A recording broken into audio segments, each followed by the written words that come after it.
The bed was cold at 3 a.m. I didn't need to reach over to know. After 12 years together, 10 of them married, you develop a sense for these things. The absence of another body creates its own kind of presence. A vacuum. A silence that hums. I lay there for a full minute, staring at the ceiling fan making its lazy rotations in the dark. My mind was doing what it always does. Cataloging, analyzing, filing information into mental folders labeled with threat levels and probability assessments. Fact, it was 3:07 a.m. Fact, my wife was not beside me. Fact, the sheets on her side were cold, meaning she'd been gone for some time. Probability of innocent explanation, to be determined. Then I checked my phone. No messages, no missed calls. I pulled up her contact and hit dial. Voicemail. First ring. That meant her phone was off. Natalie never turned her phone off. In 12 years, I'd seen her silence it, ignore it, leave it in another room, but never turn it off entirely. Her phone was an extension of her arm, a digital lifeline to her job, her friends, her carefully maintained network of obligations and social connections. I sent a text. You okay? The little delivered notification sat there, unchanged. No read receipt, no typing bubbles, nothing. I got up, walked to the window, and looked out at the driveway. Her white Lexus was gone. Now, here's something you need to understand about me. My name is Grant Lawson. I'm 38 years old. I spent 9 years in Army intelligence before transitioning to civilian life and building a cybersecurity consulting firm that now employs 42 people. I've sat in rooms with men who wanted to kill me. I've analyzed threat patterns in places where getting it wrong meant body bags. In those 9 years, I learned something valuable. The difference between civilians and professionals isn't training or experience or equipment. It's emotional control. Civilians react, professionals respond. Civilians assume, professionals verify. I don't panic. I don't assume. I observe, document, and plan. So when my wife's car was missing at 3 a.m. on a Tuesday with no explanation, I didn't storm around the house or call her 17 times. I didn't check her email or search through her belongings or do any of the other things a panicking husband might do. I made coffee, I sat in the kitchen, and I waited. She came home at 5:14 a.m. I heard her key in the lock, heard her trying to be quiet, heard the soft pat of her feet in the hallway. She didn't expect the kitchen light to be on. When she rounded the corner and saw me sitting at the island with my coffee mug, she stopped dead. You're awake? Her voice pitched up slightly at the end. Micro-expression of surprise mixed with something else. Something I'd catalog later. Couldn't sleep? I said. Where were you? I couldn't sleep either. Went for a drive. Clear my head. She was already moving toward the refrigerator, creating activity to avoid eye contact. Work stuff. The Henderson account is killing me. At 3 a.m.? You know how I get when I'm stressed. I did know. That's what made this interesting. When Natalie was stressed, she took baths. She drank wine. She binged reality TV shows she'd never admit to watching. She did not go for drives in the middle of the night. I watched her grab a water bottle. Her hair was slightly damp at the ends. I glanced out the window at the clear sky. No rain. Hadn't rained in 4 days. And there was something else. A smell. Not her usual lavender shampoo and the subtle perfume she'd worn for years. Something industrial. Antiseptic. Like the soap in public restrooms. You should get some sleep, she said, kissing my cheek as she passed. Her lips were cool. Big day tomorrow. Yeah, I said. Big day. I listened to her footsteps on the stairs. Heard our bedroom door close. Then I opened the notes app on my phone and typed, Tuesday, 5:14 a.m. Gone approximately 2+ hours. Hair damp, no rain. Industrial soap smell. Henderson account excuse. Verify. I didn't say anything the next day. or the day after. I've seen men blow operations because they couldn't control their emotions. They got angry. They confronted. They tipped their hand before they understood what they were holding. That's amateur hour. That's how you lose. Instead, I went to work. I came home. I had dinner with my wife. I asked about her day. I told her about mine. I was the same Grant I'd always been. Steady, reliable, maybe a little boring. Wednesday night, I went to bed at 10:30, same as always. Natalie stayed up to finish some emails. I heard her come to bed around midnight. I controlled my breathing, kept my eyes closed. At 2:47 a.m., I felt the mattress shift. I listened to her dress in the dark. Soft sounds of fabric. The careful zip of jeans. She'd gotten good at this. No stumbling, no fumbling for clothes. This wasn't her first time. The bedroom door opened and closed with barely a whisper. I waited 3 minutes. Then I was up, dressed, and heading for the garage. My black F-150 started quietly. I kept the headlights off as I backed out, using only the backup camera's glow. She was already a quarter-mile down the road, her taillights small red dots in the darkness. I followed. 43 minutes later, we were on the outskirts of the city, in an industrial zone I'd driven past maybe twice in my life. Old factories, empty lots. The kind of place that thrived in the 1980s and died in the 2000s. Natalie pulled into a cracked parking lot beside a massive building. Brick, broken windows on the upper floors, a faded sign that read, Piedmont Textile Corp. The place had been shuttered since 2019.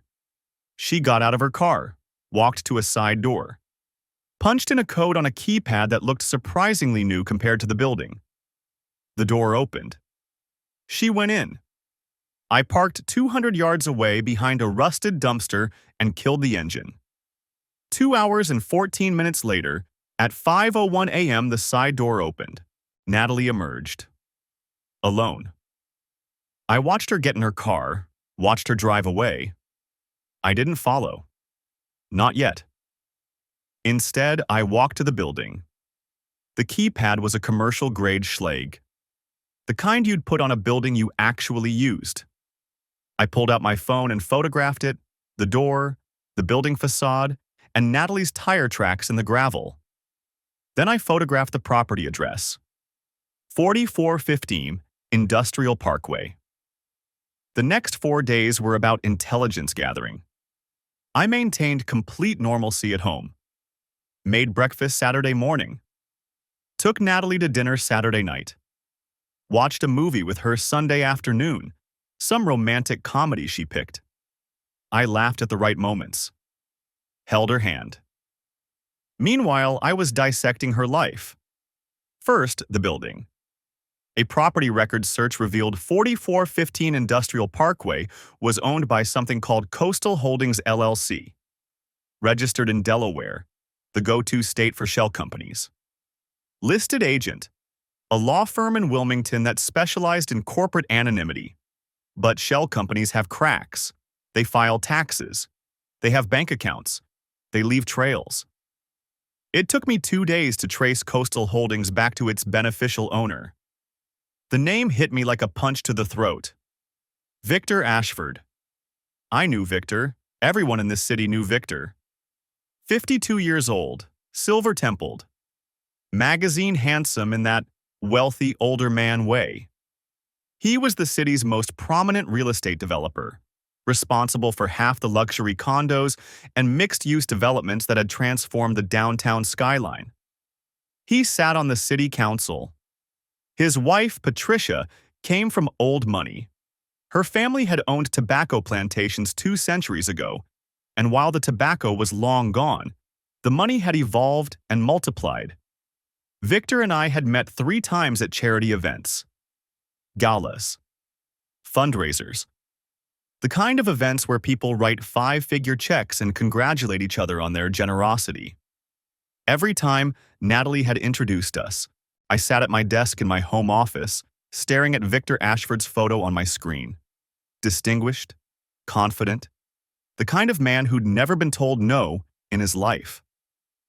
Then I started on Natalie's digital footprint. Here's the thing about living with someone for over a decade. You know their patterns. You know their tells. Natalie had used the same password structure since I'd met her. First pet's name, birth year, special character. She'd cycled through variations, but the pattern held. Her main cloud account took me 4 attempts. I found the photos on her second backup drive. The first one was dated 18 months ago. Natalie and Victor at what looked like a restaurant patio. Some upscale place with white tablecloths and wine glasses. His arm around her. Her head tilted toward him. The easy intimacy of people who'd already crossed every line. There were 47 more photos spanning the past year and a half. Hotels. I recognized the Ritz-Carlton in D.C., the Salamander Resort in Middleburg, a beach house on the Outer Banks, private dinners, weekend getaways. The back seat of what I recognized as Victor's Range Rover. Nothing explicit, but she was curled against him like they'd been together for years. Never anything sexual, Natalie was too careful for that, but explicit enough in what they implied. The way her body curved into his, the way his hand rested on her thigh, the way they looked at each other like there was no one else in the world. 18 months. I sat there in my home office, the glow of the monitor painting my face blue in the darkness, and I looked at those 47 photographs one by one. I tried to remember what I'd been doing 18 months ago. Working on a contract with a defense subcontractor. Traveling to meetings in Northern Virginia. Coming home exhausted at 8 p.m., eating whatever dinner Natalie had prepared, falling asleep in front of the television. Being a husband. Being a partner. Being a fool. This wasn't an affair. This wasn't a mistake or a moment of weakness or any of the other euphemisms people use to excuse betrayal. This was a parallel relationship, running alongside our marriage like a secret river. For 18 months, she'd been living 2 lives, one with me, one with him, and I'd never suspected. Or maybe I had suspected. Maybe there had been signs I'd chosen to ignore. Late nights at work that seemed to multiply. Weekend conferences that had become more frequent. A distance in her eyes that I'd attributed to stress or exhaustion or simply the natural drift that happens in long marriages. I'd been so focused on building my company that I'd missed the obvious. The enemy wasn't outside the wire. The enemy was in my bed. I spent 20 minutes looking at those photos. Then I downloaded them to an encrypted drive and erased any trace of my access. Week 2, I went deeper. Our finances had always been semi-combined. A joint account for household expenses, separate accounts for personal spending. I'd never monitored Natalie's personal account. I trusted her. Trust is a fascinating thing. It's the foundation of everything, and the first thing people exploit. I accessed our joint account records first. Nothing unusual. But when I cross-referenced her stated income with our tax returns, the numbers didn't match. Natalie worked as a marketing director for Veracor Medical Devices. She told me she made $94,000 a year, that her raises had been modest due to company performance. According to our tax filings, she'd made $118,000 last year, and $127,000 the year before. She'd been lying about her income for at least 2 years. The difference, roughly $30,000 annually, had to be going somewhere. It took me another day to find it. A savings account at a bank we didn't use, in her name only. Balance, $47,342. She'd been siphoning money, small amounts. $500 here, $800 there. The kind of withdrawals that don't trigger alerts. Patient. Methodical. Like she was building something. The final piece came from her email drafts. Another password variation, another successful guess. The unsent message was addressed to someone named Jennifer Pace. A quick search confirmed Jennifer Pace was a divorce attorney. Not just any divorce attorney, She specialized in high-asset dissolutions, aggressive, ruthless, known for maximizing spousal claims. The draft was dated 3 months ago. Jennifer, following up on our consultation. I'm ready to proceed with the timeline we discussed. Target filing date approximately 6 months from now, after his company acquisition closes. I'll have all documentation ready. As discussed, the goal is to establish grounds for equitable distribution of business assets acquired during marriage. Please confirm next steps. I read it 3 times. 6 months from now would be after our 10th anniversary. After the acquisition deal I'd been working on for 2 years, a deal worth $4.2 million. My wife wasn't just cheating on me. She was waiting, positioning, planning to divorce me at the exact moment that would maximize her take. She was going to eat me alive and walk away fat. I closed the laptop, poured myself 3 fingers of bourbon, drank it slow. Then I started planning. Dennis Whitmore's office was on the 14th floor of a glass tower downtown. He was 63 years old, built like a bulldog, and had a reputation that preceded him like a thunderclap. In legal circles, they called him the surgeon, not because he was delicate, but because he removed problems with clinical precision. His secretary led me through a reception area decorated with framed articles about his most notable victories. The headlines were telling, "Developer loses everything in bitter divorce." CEO's ex-wife awarded record settlement. The attorney who never loses. Grant Lawson, he said, shaking my hand. His grip was firm and brief. I've heard good things about your company. Cybersecurity, right? That's right. Smart field. Everyone's got secrets they need protecting. He gestured to a leather chair. Sit. Tell me why you're here. I sat. I told him. Everything. The 3 a.m. absences, the warehouse, the photos, the hidden money, the draft email to Jennifer Pace. When I finished, Dennis leaned back in his chair and steepled his fingers. How long have you known? 3 weeks. And you haven't confronted her? No. Good. Most men would have blown up by now, screamed, thrown things, given her time to destroy evidence and lawyer up. He smiled, but it didn't reach his eyes. You're not most men. I need to know my options. Virginia's an at-fault state, Dennis said. That's your first advantage. Adultery is grounds for divorce, and more importantly, it affects the financial settlement. A court can, and often does, award the injured spouse a larger share of marital assets. It can also bar the adulterous spouse from spousal support entirely. So if I can prove the affair, you already have photos, documented absences, financial irregularities suggesting she's been planning this. He nodded slowly. But there's a complication. Victor Ashford. Victor Ashford. Dennis tapped his desk. He's connected, council seat, business relationships with half the judges in this county. If you go after him publicly, and your wife's affair becomes a matter of public record, expect him to push back. Hard. Define hard. Could be anything.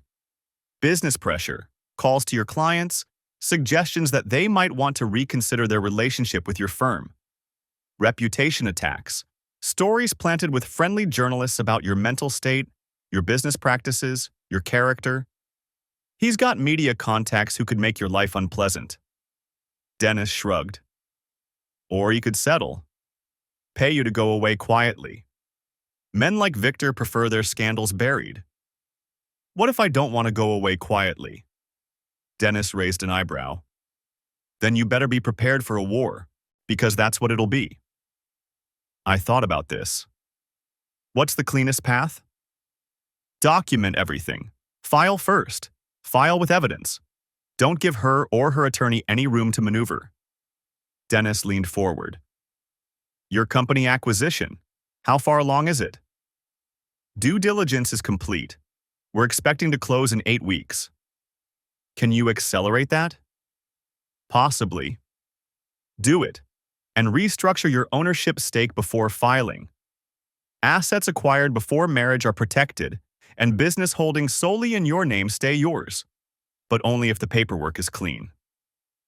He pulled out a legal pad and started writing. I'll need everything you have, every photo, every document, every timestamp. I reached into my bag and pulled out the encrypted drive. It's all here. Dennis took it, weighed it in his hand. You came prepared. I like that. I'm not interested in being unprepared. One more question. He looked at me with something that might have been respect. What's the goal here? Just the divorce? Or do you want to burn it all down? I held his gaze. I want her to leave this marriage with exactly what she brought into it. Which was nothing. Dennis smiled. This time it reached his eyes. I think we're going to get along just fine, Mr. Lawson. The meeting with Patricia Ashford happened the following week. It was a risk. I knew that. But intelligence work taught me something valuable. The enemy of your enemy isn't always your friend, but sometimes they're useful. I'd found Patricia's email through a charity board they both served on. My message was carefully worded. Mrs. Ashford, I believe we have a mutual interest in discussing your husband's recent activities. I'm not a journalist. I'm someone in a similar situation to yours. Coffee sometime? She responded within an hour. We met at a cafe in Fredericksburg, far enough from the city that we wouldn't be recognized.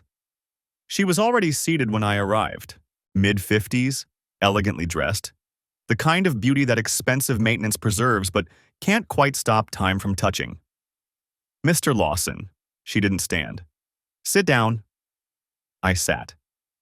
Before you say anything, she said, stirring her tea with mechanical precision, I should tell you that I know exactly why you're here, and I know exactly who my husband has been spending time with. How long have you known? About your wife specifically? 6 months. About Victor's tendencies? She laughed softly. There was no humor in it. 23 years, since about a year after we married. And you've stayed. I've stayed. She set down her spoon. We have 3 children. The youngest is 17. And I signed a prenuptial agreement when I was 28 years old and stupid enough to think love conquered all. What does the prenup say? It says that if I file for divorce, I leave with a modest settlement. Enough to maintain appearances, not enough to maintain my life. Her jaw tightened. Victor's lawyers wrote it. My father's lawyers approved it. Nobody asked what I thought. So you're trapped. I was trapped. She looked at me directly for the first time. Then you sent me that email. I waited. Victor has a pattern, Patricia continued. He targets married women, always. They're safer, you see. Less likely to want publicity. Less likely to demand he leave me. She picked up her tea, didn't drink it. There have been at least 4 others that I know of. Probably more. What happened to them? 2 ended quietly. The women went back to their husbands or moved away, and everyone pretended it never happened. She paused. The other 2 tried to end things on their terms, make demands, threaten exposure. And one lost her job. The other lost her marriage and her job. Patricia's expression was unreadable. Victor has connections in this city. Business relationships. Favors owed. When someone becomes inconvenient, they discover that doors start closing. He destroyed their lives. He protected himself. That's what Victor does. She set down her cup. Your wife is the newest. She won't be the last. Unless someone stops the pattern. I leaned back. What do you want, Mrs. Ashford? I want out. Her voice was flat, hard. I want out with my dignity and my fair share of a fortune I helped build over 23 years. And I want Victor to feel, for once, what it's like to lose something he thought he owned. The prenup. Does it have any exceptions? 1. a thin smile, a morality clause. Infidelity voids the protective provisions. But you'd need proof. I'd need documented, undeniable proof, the kind that would hold up in court against Victor's army of lawyers. She leaned forward slightly. Do you understand what I'm saying, Mr. Lawson? I've tried this before, twice. I hired investigators, gathered evidence, consulted with attorneys. Both times Victor found out. Both times he made sure the evidence disappeared. He has people in places, people who owe him, a paralegal at one firm, a police captain who went to prep school with him. So why would this time be different? Because this time I wouldn't be doing it alone. This time, I'd have someone who has just as much to lose as I do. Someone with military training and cybersecurity expertise. She held my gaze. Someone Victor doesn't know is coming. I considered this. She was right. Alone, either of us could be neutralized. Together, we created redundancy. If Victor moved against one of us, the other could still act. What exactly are you proposing? A partnership, temporary and specific. Patricia pulled a folded paper from her purse. I've written down everything I know about Victor's patterns, his schedule, his habits, the women I'm certain about, the property on Industrial Parkway. I've known about it for years. I just couldn't prove what he was using it for. You knew about the warehouse? I knew he owned it through one of his shell companies. I knew he went there sometimes late at night. I suspected the rest. She pushed the paper across the table. Your wife isn't special, Mr. Lawson. I'm sorry to say that so bluntly, but you need to understand. She's just the newest. He's been doing this for as long as I've known him. Finding vulnerable women, making them feel seen, using them until he gets bored. I took the paper, unfolded it. 2 pages of handwritten notes, names, dates, patterns. And when he gets bored, he moves on. Usually they accept it. They go back to their lives, grateful they weren't exposed. Patricia's expression darkened. The ones who don't accept it, well, you've seen what happens to them. I understood then. I understood why she'd agreed to meet me. Why she'd been waiting for someone exactly like me to appear. You want me to help you build that case, I said. And in return, I'll help you build yours. She reached into her purse and pulled out a business card. This is my personal cell. Use it only for this. I bought it last week. No connection to any name Victor knows. You've been planning this. I've been planning this for 3 years. I just needed the right circumstances. She stood, gathering her coat. And Mr. Lawson? Yes? I've watched my husband operate for over 2 decades. I know his weaknesses. I know his patterns. I know where the bodies are buried, metaphorically speaking. She stood, gathering her coat. Together, we can take everything from both of them. Separately, we're just 2 more casualties. She left a 20 on the table and walked out without looking back. The next 6 weeks were an exercise in controlled demolition. I hired Carl Brennan 3 days after meeting Patricia. We met at a diner outside Fredericksburg. Neutral ground, cash payment, no paper trail. Carl was in his early 60s, with the kind of forgettable face that had probably served him well in the bureau. Average height, average build. Gray hair. The kind of man you'd pass on the street without a second glance. 23 years FBI, he said, sliding into the booth across from me. Financial crimes, organized crime, public corruption, retired 5 years ago when the politics got too thick. He ordered black coffee without looking at the menu. What do you need? I laid it out. My wife, Victor Ashford, the warehouse, the 18 months of betrayal. Carl listened without expression. When I finished, he pulled out a small notebook. First question. What's the goal? You want leverage for a divorce settlement? You want to hurt them? You want criminal charges?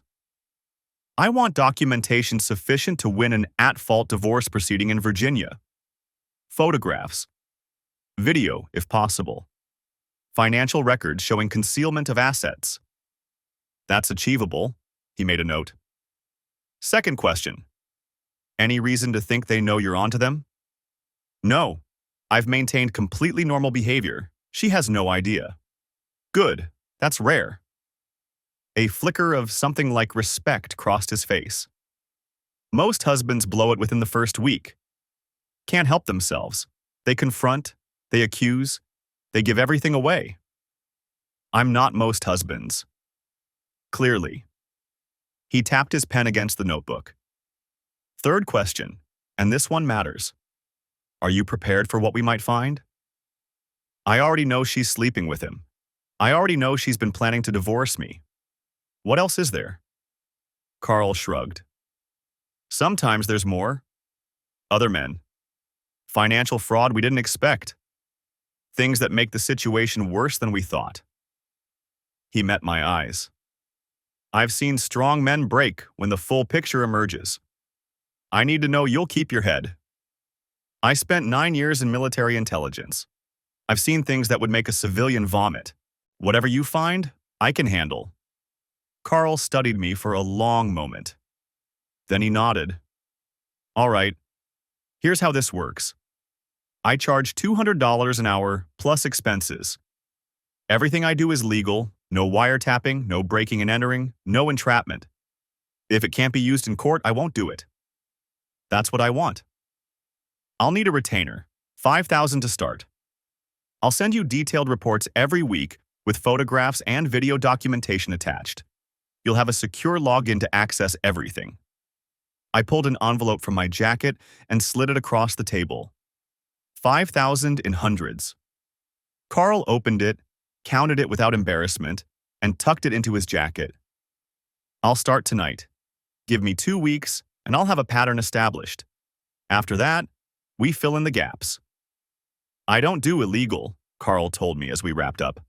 Not entrapment, not breaking and entering, not anything that gets evidence thrown out. I don't need illegal. I need documented. He documented. Over the following weeks, Carl established a surveillance pattern. 14 separate visits by Natalie to the warehouse. Photographs with timestamps. Video of her entering and exiting. Video of Victor's Range Rover arriving and departing. The Richmond trip was a bonus. Natalie told me she had a conference. Carl followed her to a hotel where Victor had booked a suite under a corporate account. He photographed them entering together Friday evening. Photographed them at breakfast Saturday morning. Photographed them checking out Sunday afternoon. Business conference, Carl noted dryly. Interesting curriculum. Meanwhile, I was working the financial angle. Every transaction Natalie had made to her hidden account. Every lie about her salary. Every piece of evidence that she'd been preparing for a divorce while pretending everything was fine. And I discovered something else. In her email, buried in a folder she probably thought I'd never access, I found correspondence with Victor. Not romantic, strategic. He'd been advising her, recommending attorneys, suggesting timing. There was a document attached to one email, a draft separation agreement she'd been preparing. It outlined her demands. 50% of my business assets, spousal support, the house. Another email discussed how to establish abandonment grounds if I didn't give her what she wanted. The phrase that stuck with me, we need to create a trigger incident, something that makes him react badly. Then I file immediately and claim hostile environment. They were going to bait me, stage a fight, get me to lose my temper so they could paint me as the villain. They'd thought of everything, except me thinking first. Dennis accelerated the business restructuring. The acquisition was moved up by 3 weeks, favors called in, paperwork rushed. When it closed, the $4.2 million payout went into accounts and trusts that Natalie had no claim to. Cleanest separation I've seen, Dennis said. She can argue all she wants. Your business holdings are protected. What about the hidden money? That's actually useful to us. She diverted marital funds without your knowledge or consent. That's marital fraud. A judge won't look kindly on it. He shuffled papers. We're ready. When do you want to file? Friday. Any particular reason? Patricia's filing the same day.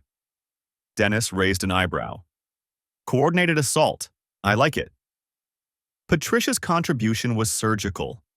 She'd gathered her own evidence over the years: credit card receipts, calendar entries, photographs from private investigators she'd hired and then dismissed when she realized she couldn't use what they found.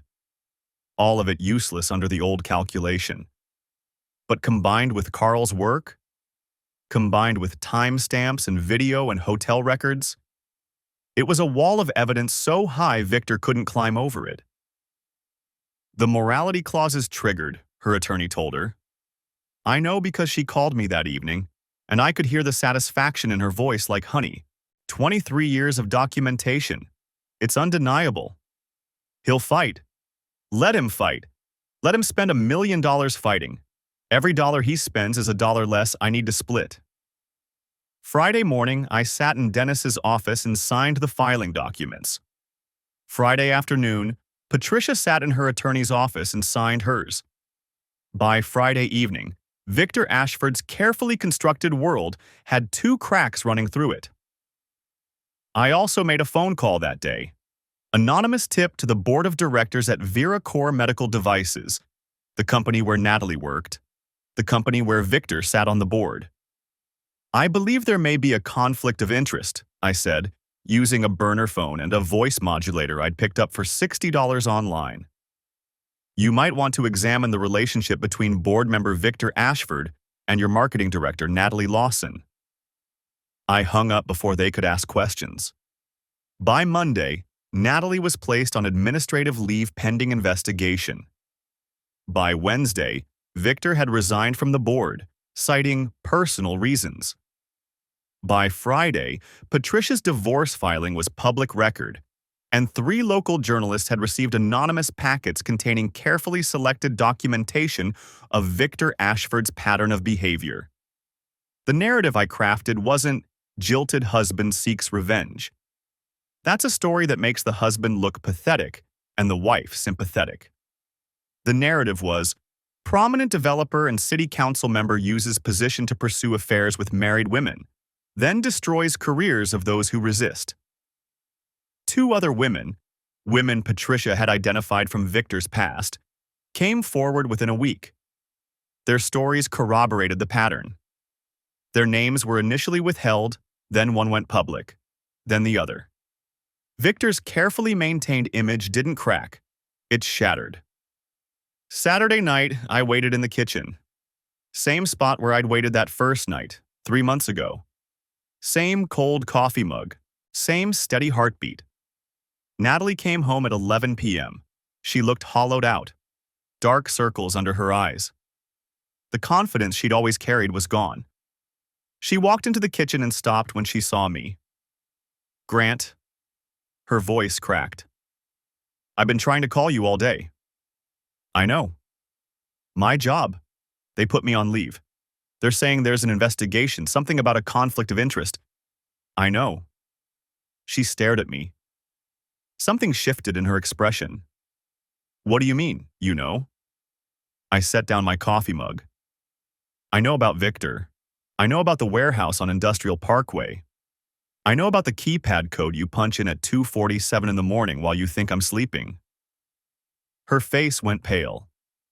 I know about the $47,000 you've been hiding in an account at First National.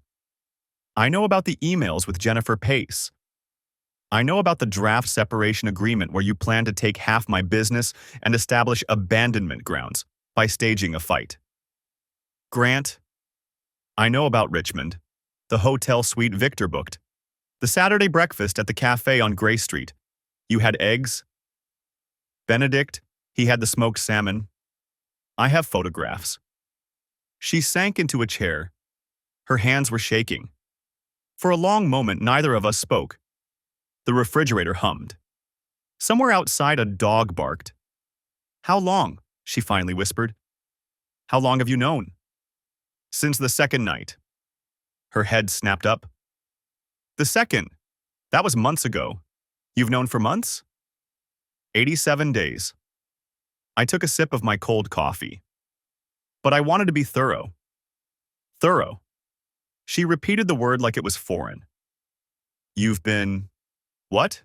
Spying on me? Following me? For 3 months?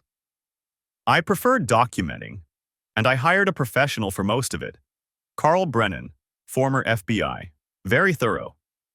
The color drained from her face. You hired a private investigator? I needed evidence that would hold up in court. Not speculation, not suspicion, proof. I set down the mug. I have 14 separate documented visits to the warehouse. Video footage, time-stamped photographs, hotel records, financial transfers, communications with your attorney. My attorney, Jennifer Pace. You've been consulting with her for 6 months, planning to file after my acquisition closed so you could claim half the payout. I watched her reaction carefully. The draft email was very detailed. I particularly appreciated the part about creating a trigger incident to establish abandonment grounds. For a moment, I thought she might deny it. Fall back on old habits, tears, deflection, manufactured outrage. But something in her expression shifted. The mask she'd been wearing for 18 months finally cracked. You read my emails. You used the same password pattern you've used for 12 years. Riley, your first dog, your birth year, exclamation point. I shrugged. You should have changed it. This is… She pressed her palms against her eyes. This is insane. You've been building a case against me like I'm some kind of criminal. No, I've been building a case against you like you're someone who is planning to destroy my life while pretending to love me. I stood up and she flinched. There's a difference. Grant, please, let me explain. I've already filed, I said. At fault. Adultery. My attorney has submitted documentation to the court. Photographs, video, financial records, communications, everything. You can't. I can. I did. I kept my voice level. Steady. The same voice I'd used in briefing rooms when everything was going sideways. Here's what's going to happen. You're going to sign the settlement my attorney has prepared. You're going to walk away from this marriage with what you brought into it. Your clothes. Your car. That's it. Grant, please, let me explain. There's nothing to explain. I stood up. For 10 years, I gave you everything I had. I worked 60-hour weeks to build something. I trusted you with my life, my future, my plans. And you spent 18 months lying to my face while you planned to destroy me. While you slept with a man who treats women like disposable assets. It wasn't like that. Tears were streaming down her face now. Grant, you don't understand. Our marriage, we'd grown apart.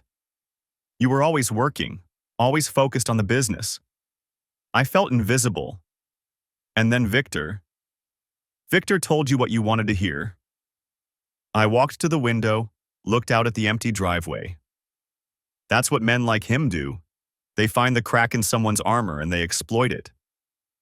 He said he loved me. He says that to all of them. I turned back to face her. You're not the first, Natalie. There were others before you. At least 4 that Patricia knows about. Probably more. Patricia? Her eyes widened. You've been talking to Patricia Ashford? We have mutual interests. Natalie stood up, her hands gripping the back of the chair. Grant, listen to me. Patricia she's not what she seems. She's manipulating you. This is what she does. She finds Victor's women and she files for divorce. Tomorrow morning. Same time as me. I checked my watch. Actually, she probably already has. She was meeting with her attorney at 8. No. Natalie's face twisted. No.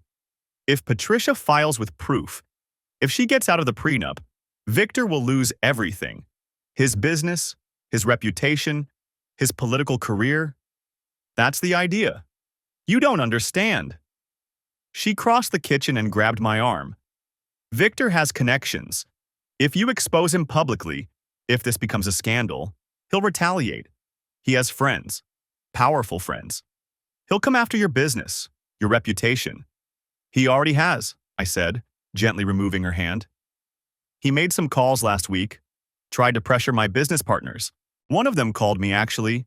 Said he'd gotten a very strange call from someone suggesting that Lawson Cybersecurity might be involved in some questionable practices. The caller said it might be worth reconsidering their relationship with us. Natalie went pale. What did you do? I explained the situation, showed them the documentation. They were very understanding. I smiled.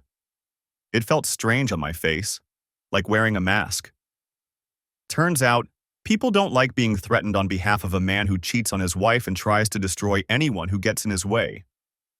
And the other calls? Victor left me a voicemail. Very polished. Very reasonable. Suggested we handle this like gentlemen and come to an arrangement that benefits everyone. You should take that offer. Natalie's voice was urgent now. Grant, please, you don't know what he's capable of. If you push him into a corner, he recorded himself threatening me. In a one-party consent state. I opened the door. His political career is over. His business is crumbling. His wife is going to take him for everything she can get. And by this time next week, every news outlet in the region will know exactly what kind of man Victor Ashford really is. And me? Her voice cracked. What happens to me? I looked back at her one more time. At the woman I'd loved for 12 years. The woman I'd planned to grow old with. The woman who'd been sneaking out at 2:47 a.m. for 18 months while I slept. My attorney will be in touch. Sign the papers, Natalie. There's nothing left to fight for. I closed the door behind me. The fallout was spectacular. Victor withdrew from the city council within 2 weeks. His announcement cited family matters and the need to focus on personal healing. The journalists who'd received the documentation packets didn't buy it for a second. The first story ran on a Tuesday morning, a carefully researched piece in the local business journal that detailed Victor's pattern of pursuing relationships with married women in his professional orbit. 3 days later, one of the women from his past went public with her name and her story. By the end of the week, the second woman had followed. The pattern was undeniable. Victor didn't just have affairs. He selected targets deliberately, cultivated relationships over months, and then discarded them when convenient. When they resisted or threatened to go public, he used his connections to make problems disappear. Careers ended, marriages collapsed, and Victor always emerged unscathed. Until now. The stories ran for 3 weeks. Victor's pattern of behavior, the women who'd come forward, Patricia's divorce filing, the business connections that had protected him for years, all of them suddenly scrambling to distance themselves. I watched it unfold with a detachment that surprised me. I'd expected to feel satisfaction, the vindication of seeing an enemy destroyed. Instead, I felt nothing. Victor Ashford was a problem that had been solved. That was all. 3 major development projects stalled pending investor review. The bank that had backed his biggest deal, a mixed-use development downtown that would have been his crowning achievement, quietly withdrew their support. His company restructured under new leadership, with Victor reduced to a minority shareholder in his own empire. The city council released a statement expressing deep concern about the allegations and commending the women who'd come forward. Several of Victor's former allies issued carefully worded denunciations. The photograph opportunities dried up. The invitations stopped coming. Patricia's divorce proceeded exactly as planned. The morality clause voided the prenup. Her attorney argued, successfully, that 23 years of partnership entitled her to an equitable share. She received the family home, $3.8 million in assets, and full custody of their youngest. Victor moved out of state 3 months later. Last I heard, he was in Florida, trying to rebuild with the remains of his fortune. His political ambitions were dead. His reputation was ash. And Natalie? Natalie signed the settlement. She didn't have a choice, really. Her attorney, Jennifer Pace, the one she'd been secretly consulting, took one look at the evidence and advised her to settle immediately. "You have no leverage," I imagine Jennifer told her. "The documentation is overwhelming. You'll lose in court, and you'll lose badly." The $47,000 she'd hidden was ordered returned to the marital estate, minus legal fees. The house went to me. The investment accounts, the retirement funds, everything we'd built together, divided according to what was actually mine to begin with, which was almost all of it. She walked away with her clothes, her car, and the knowledge that she'd gambled everything on Victor Ashford and lost. A week after the settlement was signed, she tried one last play. She came to my office, past security, past my assistant, appearing in my doorway like a ghost from another life. Grant. She was wearing a dress I didn't recognize. New makeup. The careful presentation of someone trying to reconstruct a facade. "Can we talk?" I closed my laptop. "You're not supposed to be here." "I know, She sat down without being invited, crossing her legs, trying to project a calm she clearly didn't feel. "I wanted to apologize. Properly. Not through lawyers." "Okay." "Victor. He manipulated me. I see that now. He made me feel like our marriage was broken, like I deserved something more, like you were the problem." She leaned forward. "But I was wrong. I was so wrong, Grant. And if you'd just give me a chance—" "No. Please." The composure cracked. Tears appeared, theatrical and rehearsed. "I made a mistake. One mistake. After 10 years, 18 months. That's how long it lasted. 14 visits to the warehouse that we documented, probably dozens more we didn't. Thousands of texts. Hundreds of emails." I kept my voice flat. "That's not a mistake, Natalie. That's a campaign. I can change. We can go to counseling. You hired a divorce attorney. You were siphoning money into a secret account. You drafted a plan to file for divorce the moment it would hurt me most." I stood up. "You didn't make a mistake. You made a choice. Every single day for 18 months, you made the same choice." I was confused. Victor's gone. Victor lost his marriage, his business, his reputation. He's living in Florida now, trying to figure out what went wrong. I walked to the door and opened it. "You don't get to blame him anymore. He's not here." Natalie stood up slowly. The rehearsed performance had collapsed. What was left was something raw. Anger, maybe. Desperation. "You destroyed my life." "No," I met her eyes. "You destroyed your life. I just documented it." She walked past me without another word. I watched her disappear down the hallway, watched the elevator doors close behind her. Then I went back to work. The last time I saw her was at the final hearing. She looked 10 years older. The polished professional I'd married had been replaced by someone hollowed out, diminished. She tried to catch my eye as we left the courtroom. I walked past her without stopping. 14 months later, I was sitting on the porch of a house I'd bought on the coast. The acquisition had closed. The money was invested. I'd started a foundation that helped veterans transition to civilian careers, something I'd thought about doing for years but never had the time for. And I'd met someone. Elaine Harper. She was a trauma nurse at the VA hospital where I did volunteer work. She had dark hair and calm eyes and a laugh that came easily. She didn't ask questions she didn't need answers to. She trusted people until they gave her reasons not to. We'd been dating for 4 months. It was new, careful. Neither of us was in a hurry.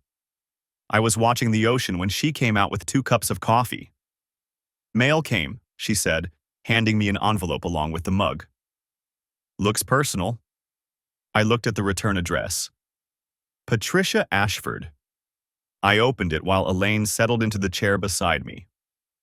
Dear Grant, I wanted to write and thank you. Not for helping me escape Victor, though you did, but for something else. For 23 years, I accepted less than I deserved. I stayed in a marriage that diminished me because I believed the alternative was worse. I told myself stories about duty and children and the impossibility of starting over. You showed me those stories were lies. I've remarried. His name is David. He's a high school history teacher. He has no interest in power or status or the games Victor played. He just wanted me, the real me, not the trophy wife I'd become. I don't know if I believe in fresh starts anymore. I think we carry our pasts with us, no matter how far we run. But I believe in choosing differently, in recognizing when the life we've built isn't the life we want. Thank you for making me see that I was worth more than what I had accepted. I hope you found the same. With gratitude. Patricia. I read the letter twice. Then I folded it and slipped it back into the envelope. Elaine was watching the waves, giving me space. She was good at that, knowing when to engage and when to let silence do the work. Good news? She asked eventually. Old news, I said. From another life. She nodded. Didn't push. I put the letter in my pocket. I'd file it later, in the drawer where I kept the things worth remembering and the things worth letting go. Then I picked up my coffee, settled back in my chair, and watched the waves roll in. The sun was warm. The air tasted like salt. Some wounds don't heal. But some people choose to stop bleeding. Natalie called twice in the months that followed. I never answered. She left voicemails, the first apologetic, the second angry, demanding to know how I could have done this to her. I deleted them both. Last I heard, she was working at a mid-size marketing firm in another city. Entry level. Starting over at 36. I didn't feel satisfaction hearing that. I didn't feel vindication or triumph or any of the things I'd expected to feel. I just felt done. The week after the divorce finalized, I'd driven past the warehouse one last time. The building was still there. Brick walls, broken windows, faded sign. A real estate developer had bought it from Victor's company during the fire sale. Plans were to convert it into loft apartments. I parked in the same lot where I'd parked that second night. Got out. Walked up to the side door with its commercial keypad. Someone had changed the code. The red light blinked at me, denying access. I stood there for a while, looking at a building that meant nothing and everything. A shell of brick and memory. The place where my marriage had died months before, I realized it was already dead. Then I got back in my truck and drove away. I never went back.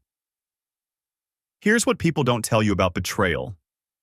The anticipation is worse than the act.